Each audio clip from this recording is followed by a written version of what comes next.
Hi everybody, welcome back to my channel. If you're new here, my name is Sharelle. I'm a health anxiety therapist, ex-sufferer and advocate.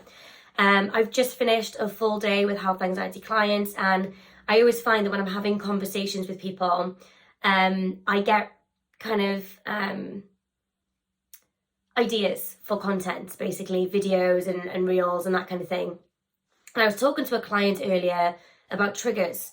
And I was telling this client all about the way that I used to deal with triggers back when I had really bad health anxiety and how it made things a million times worse. And so I thought I would just come on here actually and talk about why it's really important to manage triggers and to respond in a way that's not going to make the anxiety worse. So back when I had really bad health anxiety, there were triggers everywhere.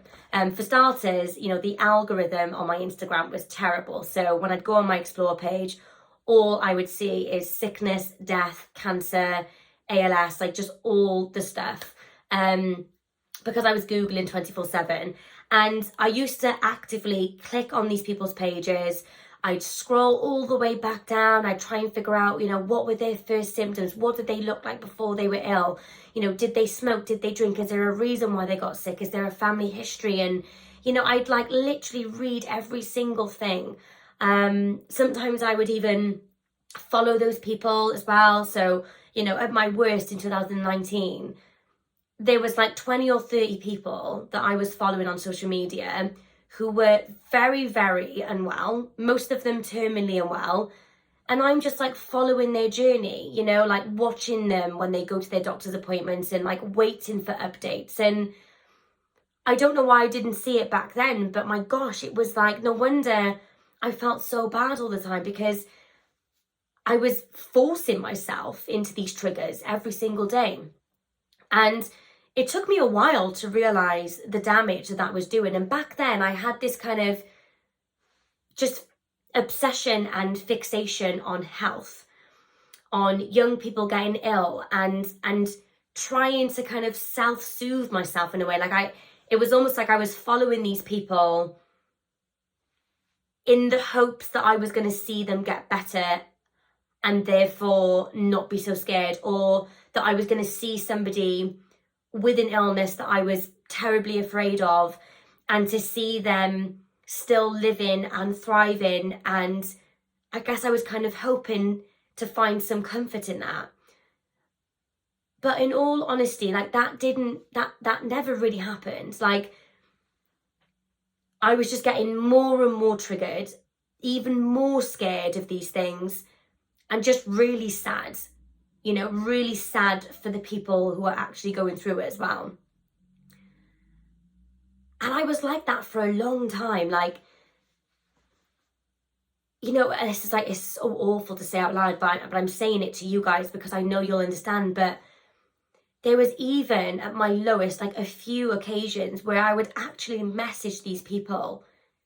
It's awful. I remember back when I was convinced I had lymphoma, and I had joined a Facebook support group for people who actually had lymphoma. And I found this one girl, and she seemed to be super, super knowledgeable. And I found her on Instagram and I started following her. And I remember sending her this big long essay, asking her if she thinks I should be worried and if she thinks my symptoms sounded bad. And I remember sending that message and feeling instantly mortified. Here I am, a healthy person, messaging somebody who actually did have cancer. And bless her, gosh, she was so lovely about it. And she wasn't oh gosh, yeah, that sounds really worrying. In fact, she was that actually doesn't sound like anything that I had. Mine was like this, and, that kind of thing. And that kind of broke my heart, because it's wow, look at this girl who actually is sick and she's comforting me. And I remember that was kind of a turning point, because I said to myself, I can't live like this. I can't, every single time that I get triggered, I would do it with newspapers, and I would see something in the newspaper. I'd find that person then on social media and basically stalk them. and it was just awful. It was just, I was literally self-sabotaging all of the time. And then I wondered why I was so anxious and why I couldn't stop thinking about my health and death and illness and sickness, and how I was, Googling 24/7 and checking myself all of the time. I wasn't giving myself a fair chance at recovery. And I remember at that time I was going to therapy, and I remember saying to my therapist at the time, I just don't understand why I can't get better. And I remember she was looking at me with this look as if to say, you're not even giving yourself a chance, And I remember being annoyed back then, because my mentality back then was, I can't control what's going on with me right now. I felt so out of control. And to an extent, like I was, but I also wasn't taking any accountability for the things that I was doing that was actively making my anxiety a lot worse. So the key is to not do these things, right? It's when you see the trigger, it's not clicking on it. And of course, it's easier said than done. I say it now flippantly like it's easy, but I know full well how difficult that is, because I've been there myself and I've had to go through that process. I used to use this little mantra that I would say to myself. So I would get triggers and I would say to myself, that is not my story. And I would literally put my phone down and walk away. And at first it was really difficult for me to do that, but I drilled it. Like, triggers are everywhere. So I had a lot of practice. I just kept doing it over and over and over again. And sometimes I would succeed, sometimes I wouldn't. But the more I practiced it, the better I got at responding to these triggers. And eventually I got to a place where I was able to see a trigger and actively scroll past it. Nowadays, triggers don't bother me so much. The odd trigger will still kind of pull me in. And I'll have maybe an hour of feeling anxious, but it's nowhere near where I was before. But I actually can now deal with triggers. I mean, I'm speaking to 8 people a day, talk about their health anxiety. So I'm kind of being exposed to triggers all of the time. So it definitely gets easier the more you're the more you practice responding in a way that is actually helpful. Because what tends to happen with health anxiety is that we hate feeling uncomfortable. We hate feeling anxious. And because we hate feeling anxious and uncomfortable and uncertain, we desperately try to problem solve that feeling by, trying to read into somebody's story, or by Googling, or by checking our own bodies. But you and I both know that it doesn't work. It's like a cheap thrill. It's a cheap hit of dopamine that long term actually makes the anxiety a million times worse. So you've got to get used to tolerating these uncomfortable feelings. I think that's something that we're very, very bad at now as human beings in this 21st century. It's like we can only handle happiness, right? We don't like to feel sad. We don't like to feel angry. We don't like to feel uncertain or anxious. We desperately and impulsively want to get rid of the feeling. And we're living in a very fast-paced world now where, we ring someone, if they don't answer, we're like, where are they? We don't wait for anything anymore, health anxiety aside. So everything is instantaneous.